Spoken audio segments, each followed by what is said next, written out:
Wait.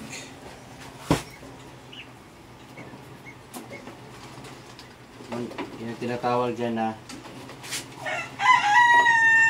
binasa at napisa. Grabe! Oh!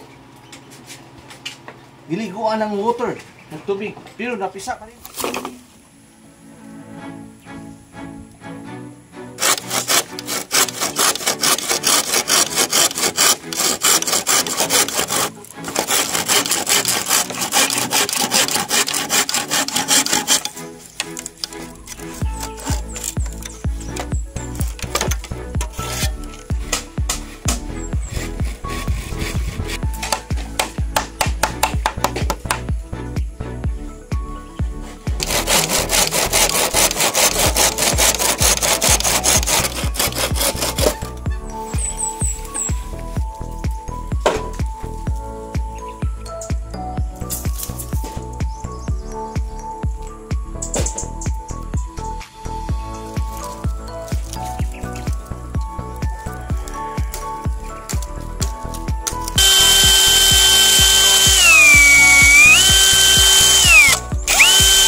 So, what's up? Yo! Welcome back to my YouTube channel.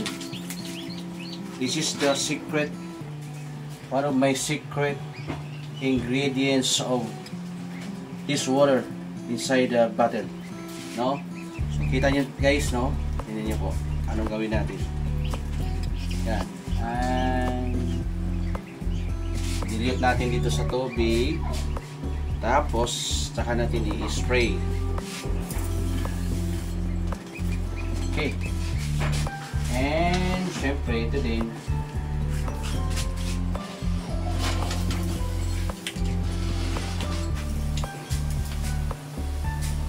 Wait.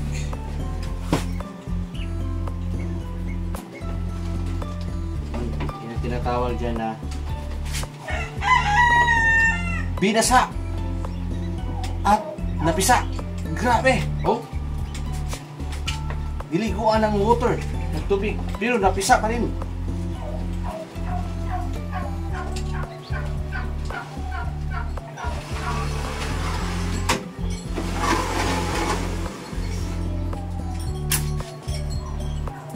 Aking ano. Ako na lang dito.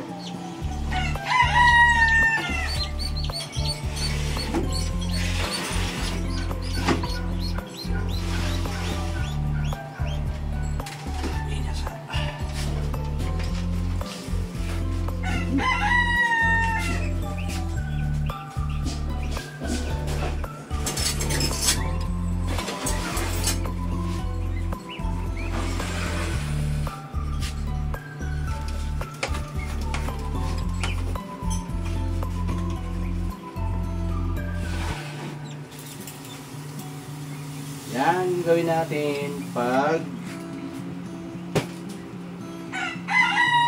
23 days na onward, no?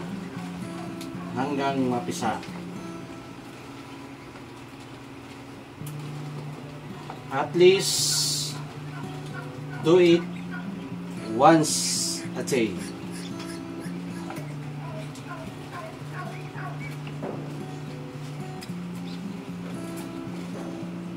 Starting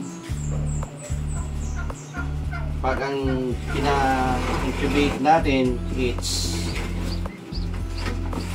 22 days na. 22 days na ang itlog. Oh. And syempre, may ayun ang bahala magtingin dyan guys ha.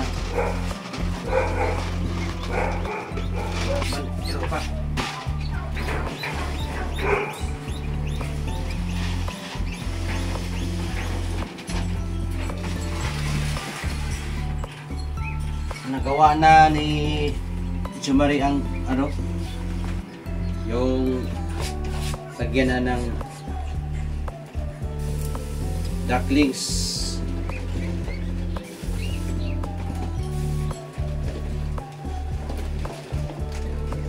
Brother tawag dyan, brother. Sagyan na ng ducklings. Laki-laki yun guys, no?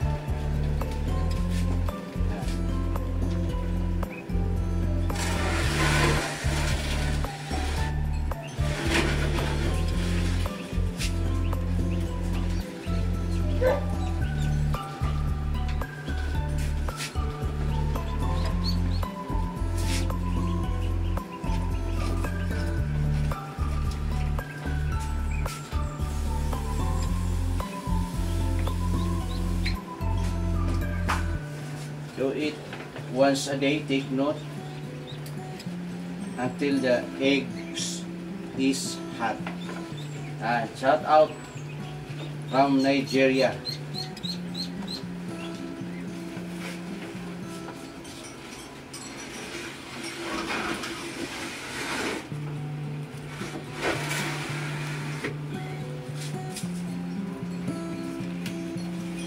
Ganun talaga no, pag magpapisa. Ang taga-trabaho guys, no?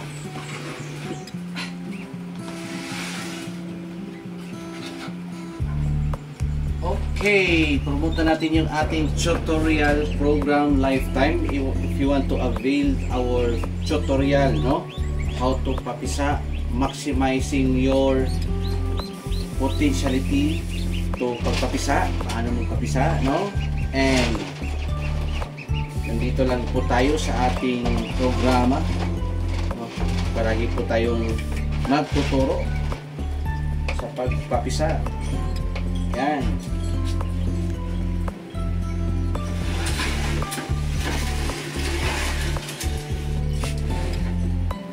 Paano mag-avail? Contact na po kayo sa ating hotline, hindi hotline, cellphone number 0916-312-0833. Yan. Ako mismo makausap niyo po sa mga details, no?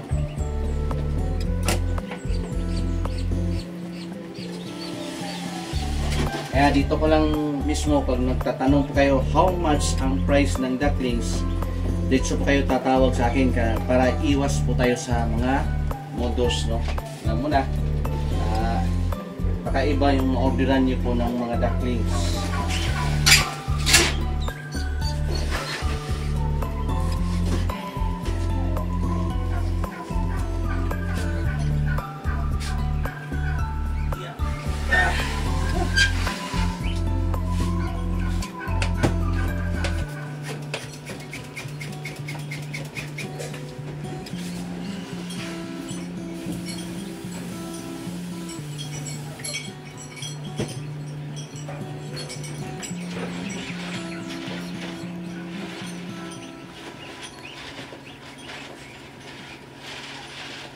Binasa, pero napisa.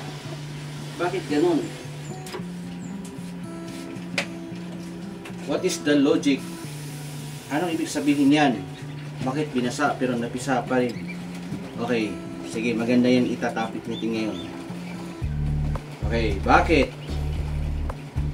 Kasi, bakit? Unlike sa ibang itlog na hindi pwede siya basain, only for duck eggs, no? Itlog lang po sa itik ang kaya nating basain. Huwag niyong gawin ito sa mga manok. Okay? Manok na itlog.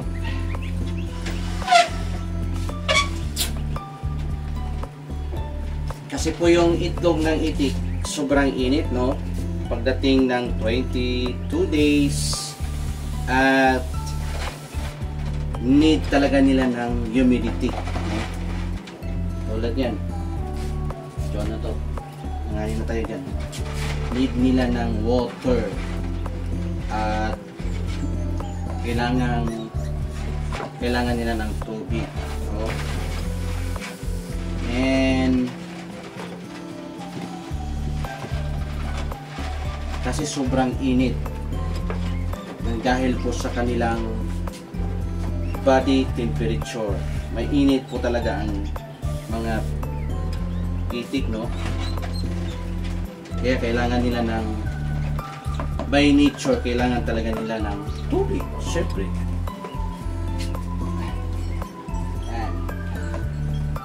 At pangalawa, madali po siyang mag-crack, mag-brittle yung kanyang eggshell.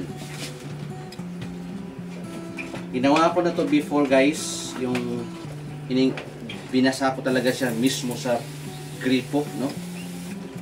Like this one, wala pa eh. Ngayon pa lang. Binalik ko lang yung nakaraan kong idea yung doon tayo nakilala. At yan, kalaunan nagka-success naman din po yung ating pagkapisa, na hindi niyo po makikita to sa nagkapisa na ganun po yung technique, no? So sa atin po ay talagang pinapamahagi po sa inyo na ganun po yung aking technique. Inutuan ko lang po sa inyo, ha, basta sa akin ganito po siya. Okay, of course hindi naman ako mamayabang na ganito po yung aking technique. Kung meron po kayo, kung meron man talaga kayong mga ideas, no, palaguin niyo po yun. Dagdag kaalaman lang po to. Baka makatulong, no? Hanggang dito, tingnan. Sorry po, amoy-amoy na.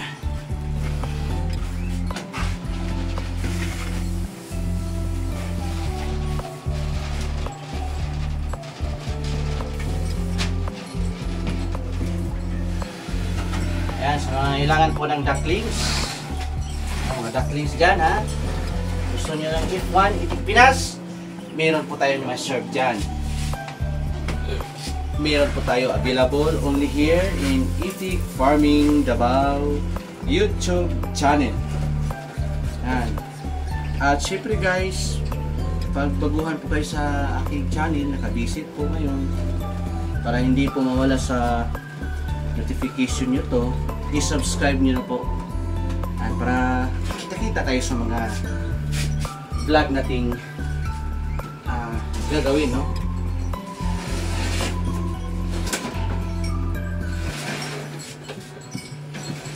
Last na patalis.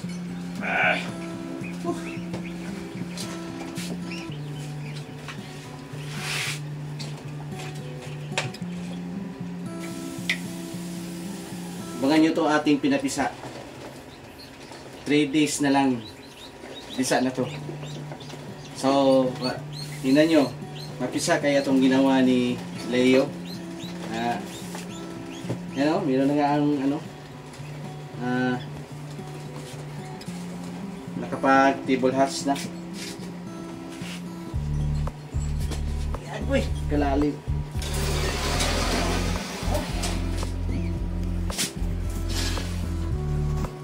guys.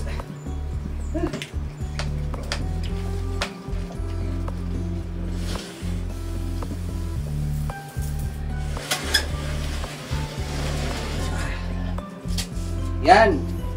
Yan po ang ating topic for today. Na binasa ang itlog at mapisa kaya ng abangan sa susunod na episode. Exciting, no? And hanggang dito na lang sa aking content. Sana po ay makatulong po sa nagpapisa. And this is me. Once again, Leo Sokip. Maraming salamat po. Bye!